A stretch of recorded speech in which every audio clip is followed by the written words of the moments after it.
Thank you, House Chair. As my esteemed colleague, the Honourable Nana, pointed out, if we are only now considering how to position the nearly 700 SOEs in South Africa as catalysts for growth and development, what on earth have we been doing for the past 27 years? Surely the raison d'etre of each of these SOEs must have been growth and development. Otherwise, what's the point?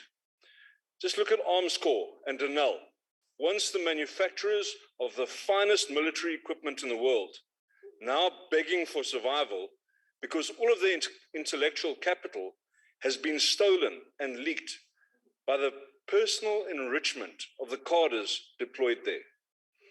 Of the goose that once laid that explosive golden egg, only a bare carcass remains. The allegedly Honourable Mokause, in introducing the topic, diverted entirely from the very topic that she introduced and chose instead to launch an attack, as is the EFF's wont. She chose to break down rather than provide effective inputs on growth and development. She chose to misdirect the facts of what's going on at Eskom. Eskom is indeed intended to be at the heart of driving growth and development through the creation of supply capacity to power industries, commerce, and residential opportunities. It was instead declared as the #1 state capture project by Minister Gordon when he was joining the dots. Now, as Mr. De Ruyter takes on the daunting task of reviving this corpse, he claims that state capture remains alive and well at Eskom.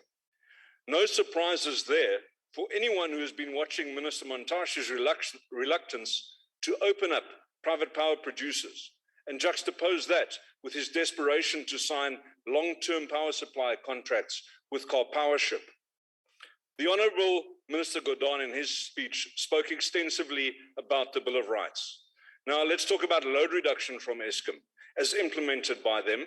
It's the turning off of large areas of electrical supply, purportedly in areas of high demand and low payment rates during the hours of peak demand in order to reduce the load on Eskom's overburdened generation capacity.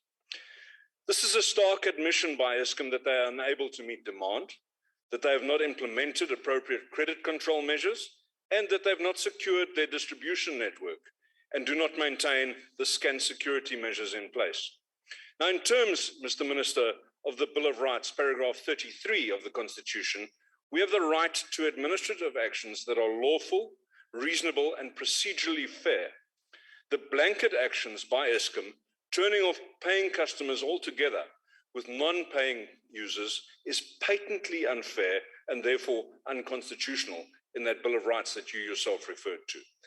The inability of Eskom to apply appropriate steps to secure their networks and perform appropriate credit control measures should not result in an unfair blanket cutoff and the withdrawal of services.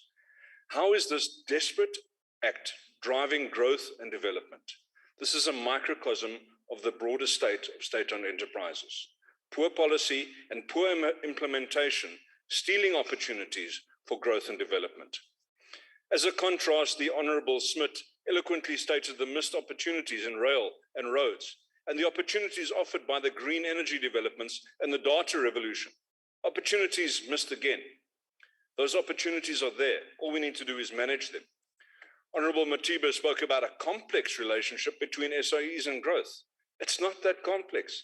Create the environment by just doing your job, and the market will fill any space where it is welcomed. And Honourable Bibi then spoke about the potential of Metro Rail. Admirable intentions, but as we stand here, the theft of cables and track has crippled the rail network. There is no control, there's no plan, there's no political will. Mama, you told us what an ANC government will do. You didn't say what you've done and why you haven't done any of it yet.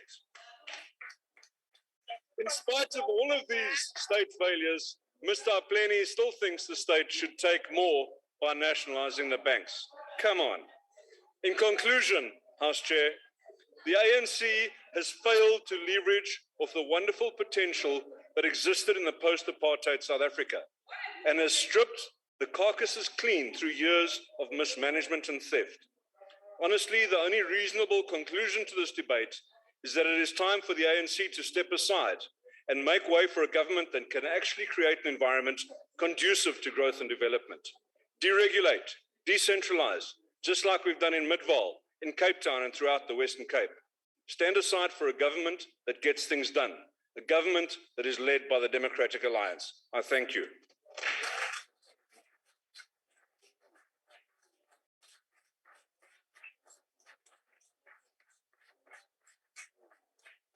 Order, honorable members. Thank you, honorable member. Mama, order.